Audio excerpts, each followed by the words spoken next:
जीवन में वृत्त का महत्व है।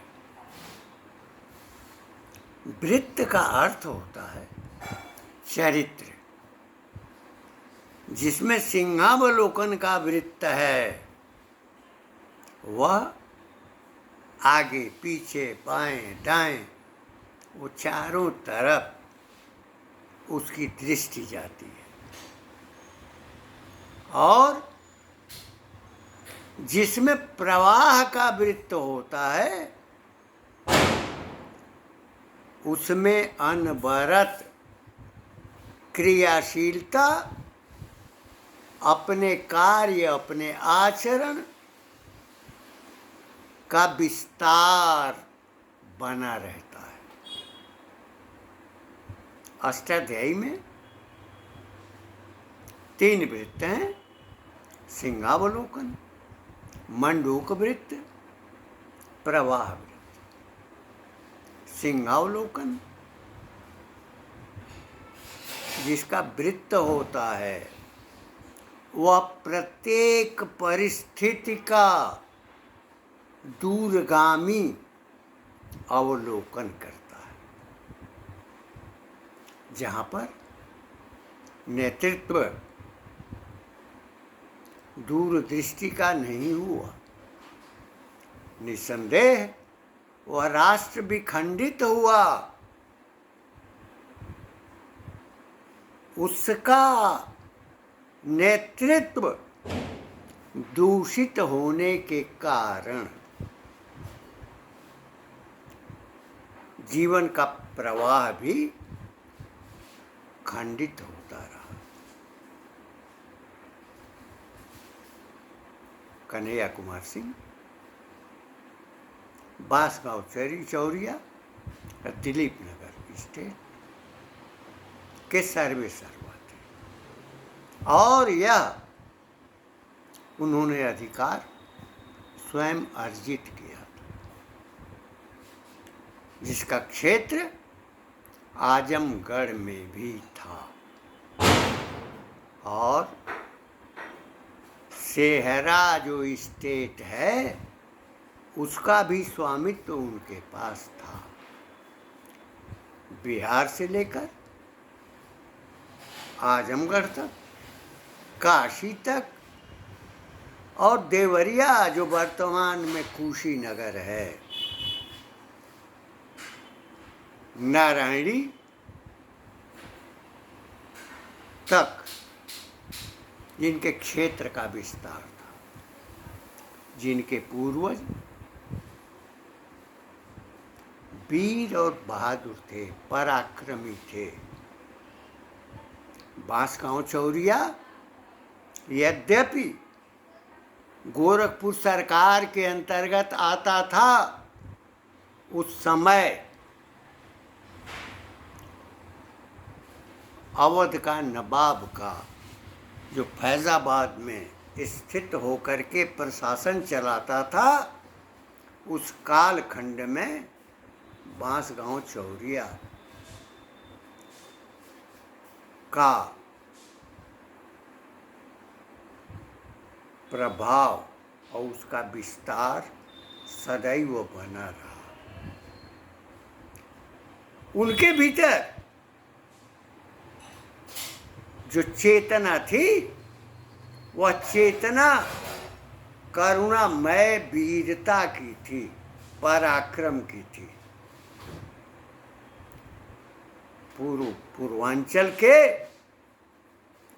राणा प्रताप माने जाने वाले फतेह बहादुर शाही का भी आश्रय योगिनी के जंगल में, जहाँ पर तमुकुही स्टेट स्थापित है, और उस स्टेट की स्थापना में बांसगांव चौरिया का योगदान है।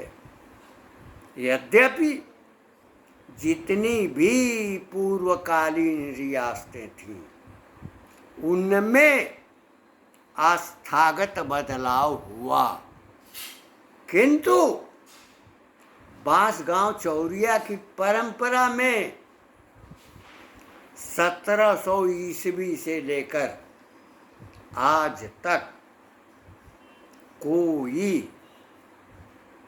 चारित्रिक, पारिवारिक, सांस्कृतिक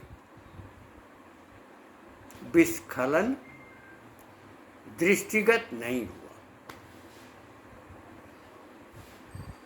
स्वर्गीय हनुमान प्रसाद सिंह के पुत्र राजा दिलीप नारायण सिंह और उनके पुत्र राजा संपत कुमार सिंह। संपत कुमार सिंह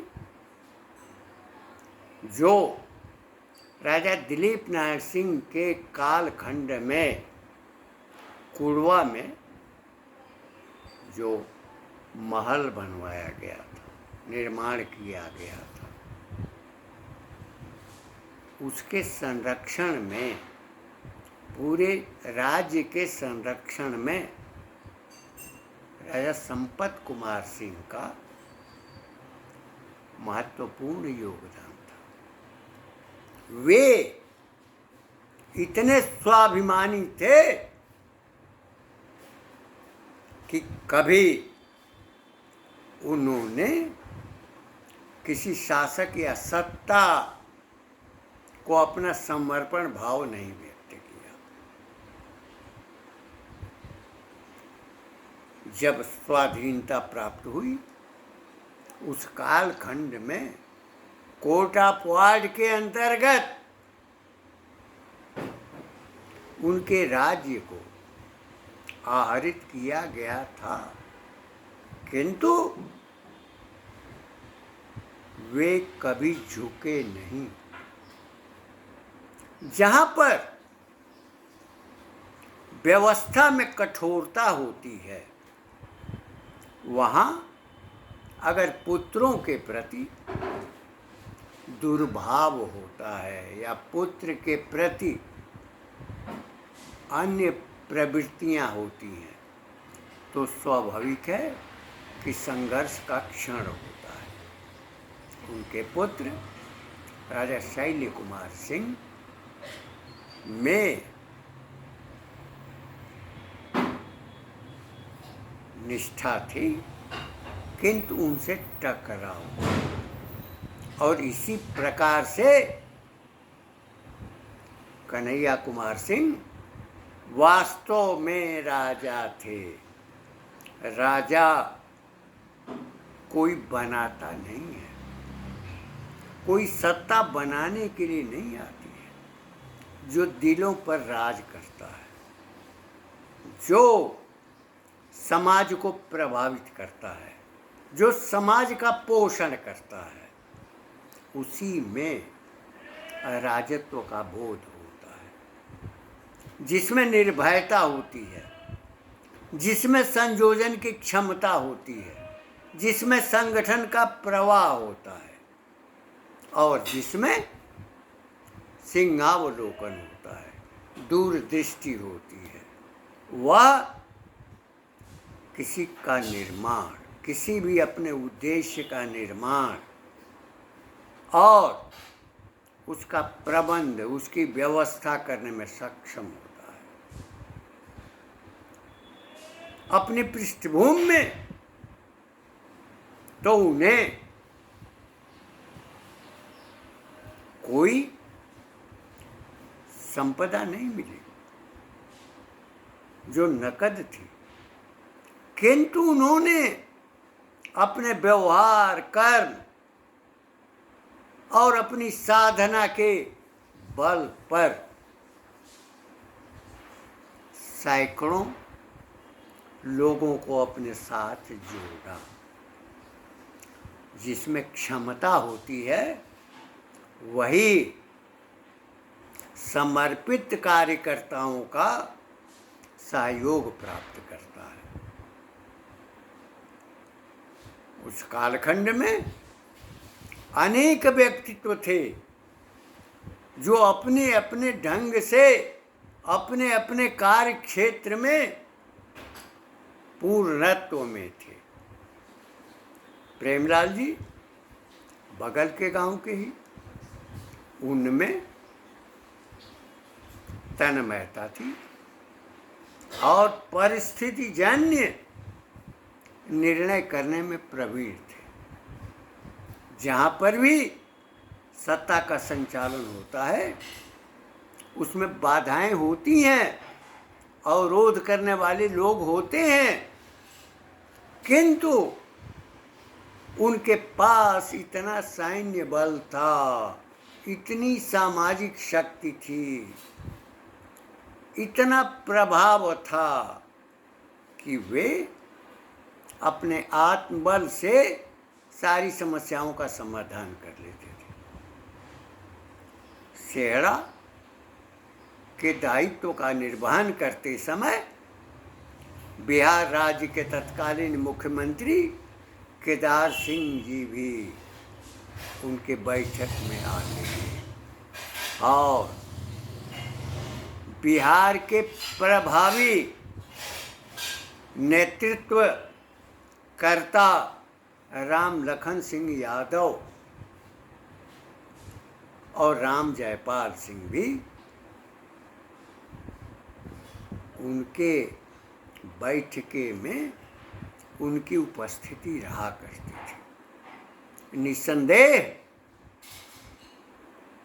बिहार के तीनों व्यक्तित्व अपनी दृष्टि में और बिहार की राजनीतिक सामाजिक दृष्टि में ऊंचाई पर थे, किंतु स्वर्गीय कन्हैया कुमार सिंह जी सबके प्रिय पात्र बने हुए थे। जो विरोधी होता था एक दूसरे का, वह भी उनके प्रति उतनी ही आस्था रखता था जो उनके साथ रहता था। काशी में जब वो अपना प्रवास करते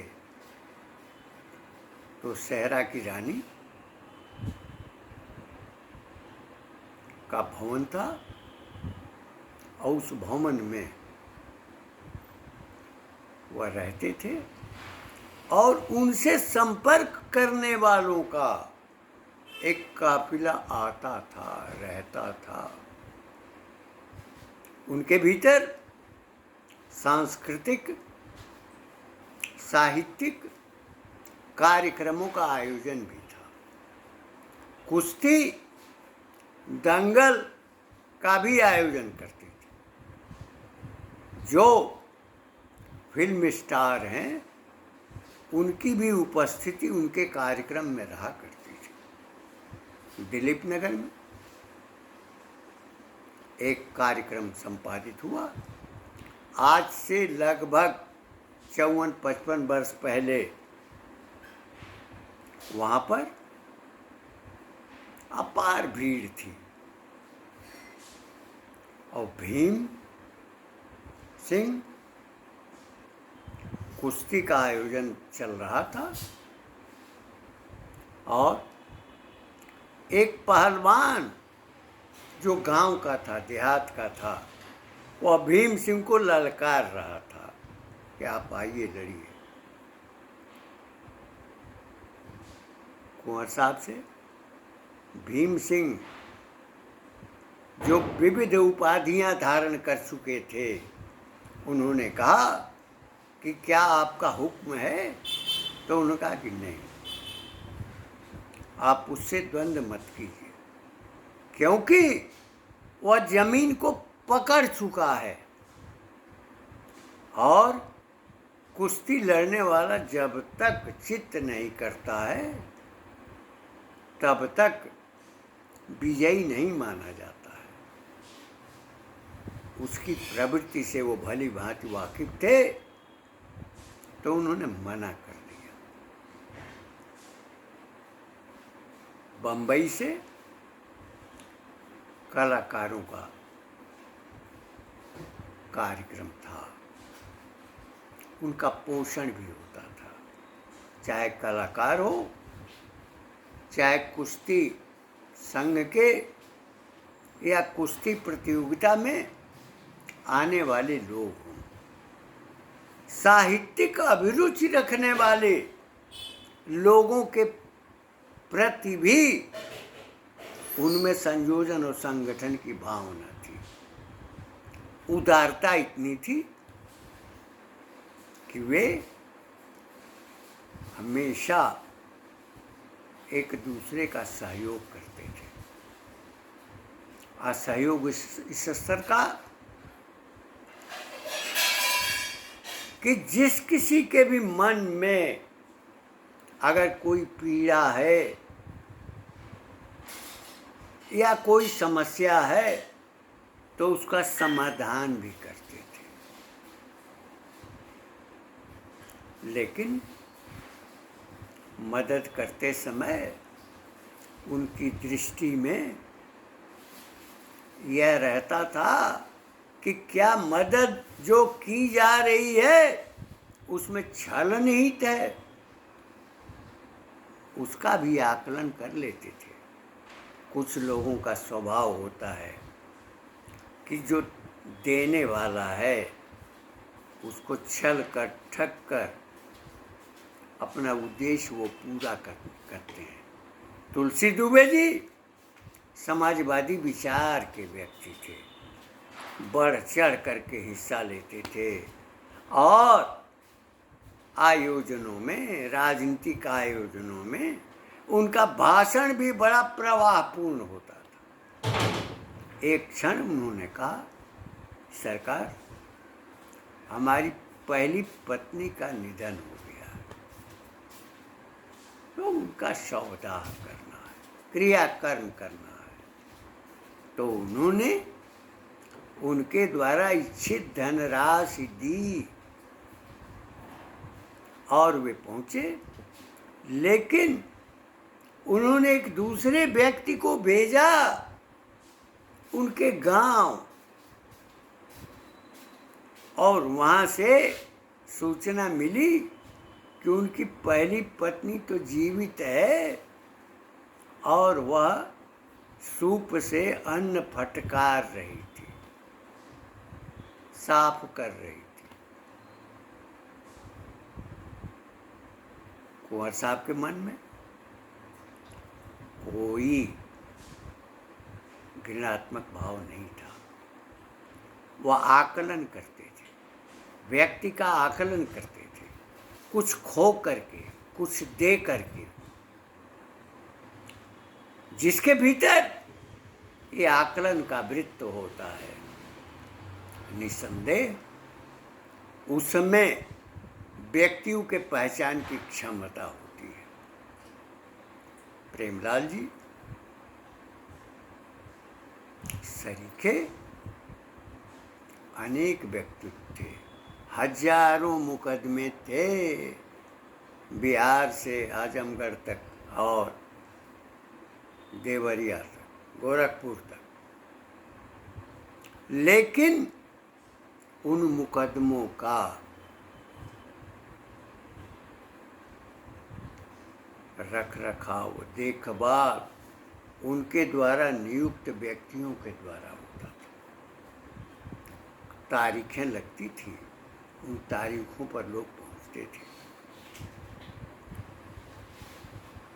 व्यक्ति जब केवल निकट में देखता है तो उसकी दृष्टि सीमित दायरे की होती है, किंतु जब उसका क्षेत्र विस्तृत होता है तो निसंदेह जिसके भीतर सिंहावलोकन है, दूर तक देखने की शक्ति है, वही देख सकता है। बिहार का, आजमगढ़ का, काशी का, गोरखपुर का और देवरिया का, जो नारायणी तक का रेता का क्षेत्र हो, क्षेत्र का परंपरित स्वामित्व होते हुए भी उनके मन में प्रशासन की अद्भुत क्षमता थी। एक दृष्टि और थी उन्होंने एक प्रस्ताव दिया था शासन को कि मैं अपनी पूरी संपदा अपनी आवश्यकता के अतिरिक्त उसका एक ट्रस्ट बनाना चाहता, और वह ट्रस्ट शासन की अनुमति से हो, और शासन उस समय अपना प्रतिनिधि भेजे। किंतु जो सत्ता थी, शासन था, उसकी प्रवृत्ति झुकी हुई दिखाई नहीं पड़ी, क्योंकि मोह था लूटने का, अपना स्वत्व ढूंढने का, अपनी आधिकारिता खोजने की। तो भला लोक निर्माण के लिए, जन के पोषण के लिए ये कार्य कैसे होता? कुंवर साहब में जितना सांस्कृतिक आयोजनों का उत्साह था, उतना ही साहित्य के प्रति प्रवृत्ति थी, और कुश्ती, दंगल और मेला लगाने का भी व्यामोह था। कुलकुला स्थान जो देवी का स्थान है, जो हमारी परंपरागत निष्ठा में है, और जहाँ गौतम बुद्ध का भी पदार्पण हुआ था। कुलकुल्या, जिस देवी का 3 नदियाँ चरण पखारती है, उस देवी स्थान पूज्य स्थान है, सिद्ध स्थान है, जहाँ पर घाघी, सोनरा और जो खनवा कहते हैं, वो 3 नदियों का प्रवाह, और घाघी के किनारे जहाँ संत रैदास ने जन्म लिया था, वो रहसू ग्राम, वहाँ के निवासी थे जो जूता बनाते थे। थावे में जिनके ब्रह्मरंध्र को छेदते हुए कामाख्या भवानी का कंगन सहित हाथ निकला है। घाघी के तट पर ग्राम रहसू के में निवास करने वाले जो संत थे, जिनमें त्याग था, जिनमें देवी की भक्ति थी, कुलकुला देवी की भी पूजा और उनकी अर्चना में लगे रहते थे। हमने अपने वीडियो में व्यक्त किया है कि घाघ और घाघी जो मौसम विज्ञानी थे, जिनकी कहावतें, जिनके दोहे जन समाज पर्यावरण को उनके द्वारा पाता था। यही नहीं, पर्यावरण ही नहीं, पशुओं के स्वभाव में भी, गायों की प्रकृति में भी घाघ की कहावतें थी, और घाघिन ज्योतिर्विद थी, सामुद्रिक शास्त्र की ज्ञाता थी। आगंतुक व्यक्ति को देख करके ही उसका वो भविष्य कथन कर देती थी। जो कुछ भी आने वाला है, होने वाला है, उसका यथार्थ चित्र घाघिन प्रस्तुत करती थी। तो घाघ और घाघिन जिसके तट पर इतना विस्तार पा गए हमारी सांस्कृतिक परंपरा में, हमारी राष्ट्रीय धारा में समाज को दिशा देने वाले, संस्कारित करने वाले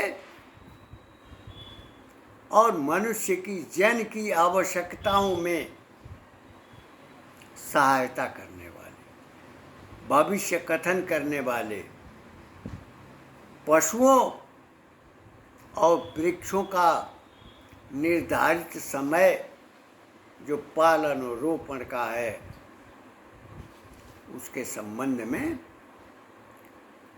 विचार व्यक्त करने वाले घाक और संत रहसु भगत, जहाँ पर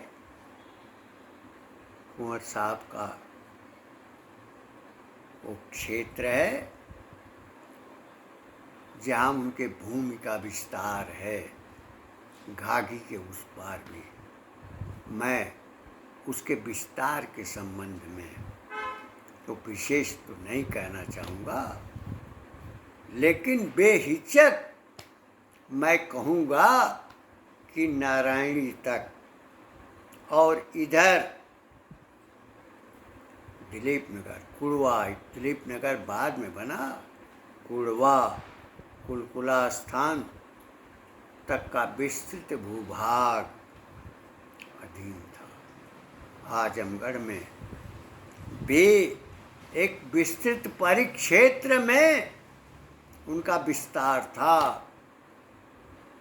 लगभग 50-52 साल पहले मैं आजमगढ़ गया था और महर्षि दुर्वासा की जो नदी है, कहा जाता है कि महर्षि दुर्वासा से ही उस नदी का निष्क्रमण है। उसके तट पर उनकी जो छावनी थी, कई छावनियाँ थीं आजमगढ़ में भी। इसी प्रकार शेरा रियासत में भी कई छावनियाँ थीं। उन छावनियों का संयोजन करना, पिता पुत्र में विवाद भले ही, लेकिन जन समाज जिसमें विश्वास रखता था उसके प्रति विश्वास थे।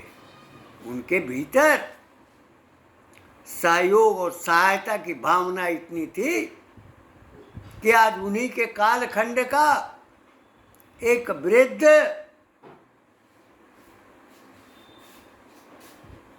उनकी चिकित्सा से आज भी जीवंत बना हुआ। वे सब कुछ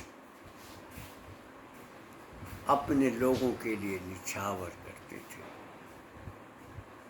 हमने राजमंगल पांडे जी को भी देखा है। वह देवरिया के स्तंभ थे और देवरिया के नाम पर जो भी कहीं अन्य क्षेत्रों में रहते हैं, राजमंगल पांडे जी का की शिकायत ही करते हैं, आलोचना ही करते हैं कि उनके भीतर क्षेत्रवाद था। कुंवर कन्हैया कुमार सिंह, राजमंगल पांडे जैसे निर्वाक व्यक्ति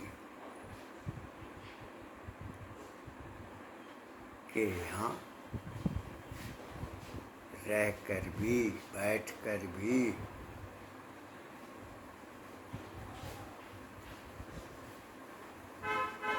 पांडे जी की वाणी में विनम्रता और आस्था का प्रभाव था, भाव था।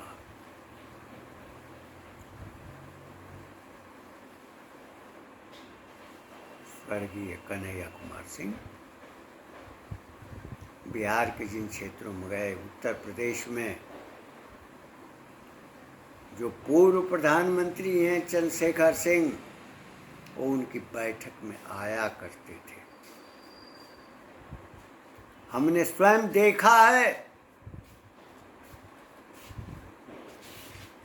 जब वो समाजवादी पार्टी के कार्यकर्ता थे, समाजवादी पार्टी के नायक थे, जब वे कांग्रेस में सम्मिलित हुए थे।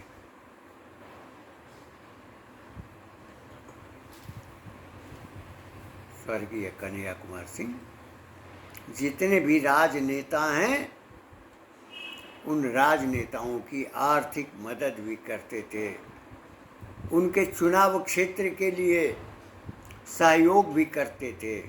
स्वर्गीय गेंदा सिंह जो उत्तर प्रदेश राज्य के गृह खाद्य मंत्री थे, सिंचाई मंत्री थे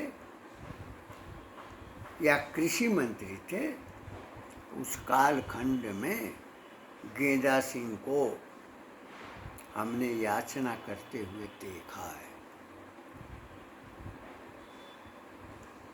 स्वर्गीय कन्हैया कुमार सिंह प्रकृतितः राजा थे और उनके भीतर राजत्व का भाव था, बोध था। जो भी उनके निकट में होता,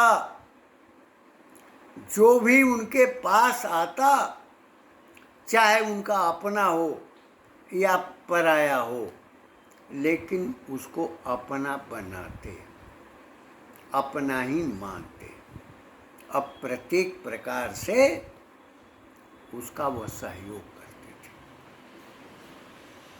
महज 43 वर्ष की आयु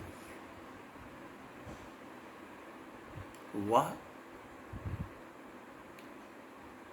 समाज के शीर्षस्थ नेतृत्व करने वाले लोगों का जो सहायक था, वह प्रयाण कर गया। एक बार जब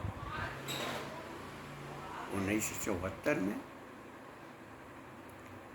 बिहार पटना में मैं गया हुआ था और वहाँ इन राजनेताओं का आना जाना लगा रहा, 3 दिन तक उपस्थित रहा। उस समय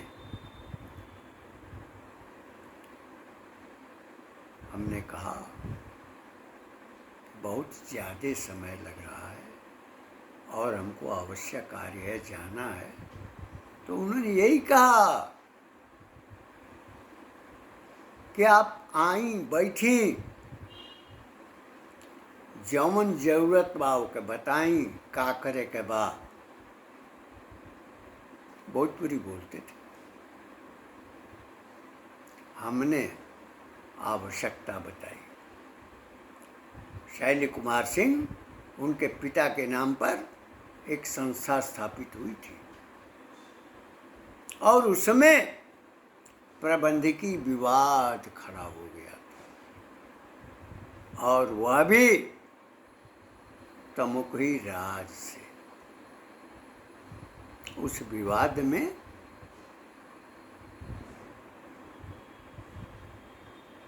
आवश्यकता थी संस्था के शिक्षकों के संरक्षण संवर्धन की। यद्यपि बहुतेरे लोग यह चाहते थे कि छद्म तरीके से और लोगों का नाम घुसा दिया जाए, किंतु मैंने कहा कि जो शिक्षक आज 10 वर्षों से, 15 वर्षों से तब महज 10 रुपए पर शिक्षण कर रहे हैं, एक आशा में, एक विश्वास में, उम्मीद में कि संस्था जब प्रभावी स्थिति में आएगी तो हमारे लिए वह आश्रय बनेगी। उन्होंने यही कहा, आप जाई,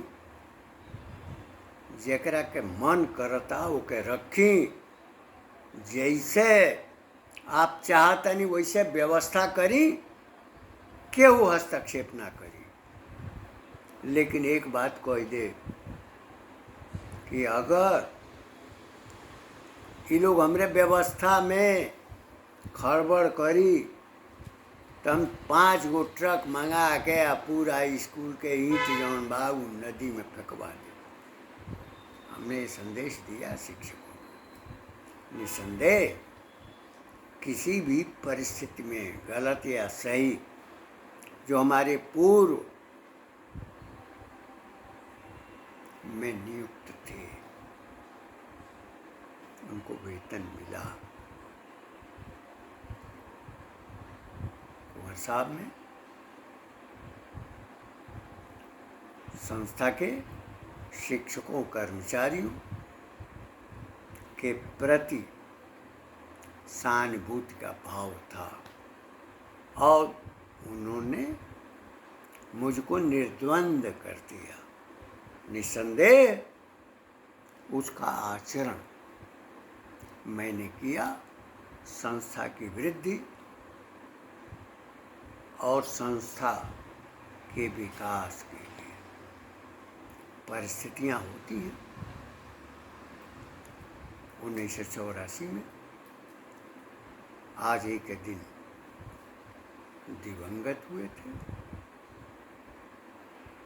किंतु उनकी स्मृतियां जब भी मन में आती हैं तो उनके प्रति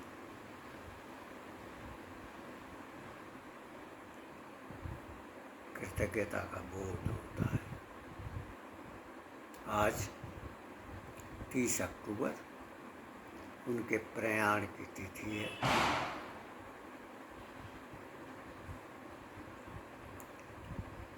उस अवसर पर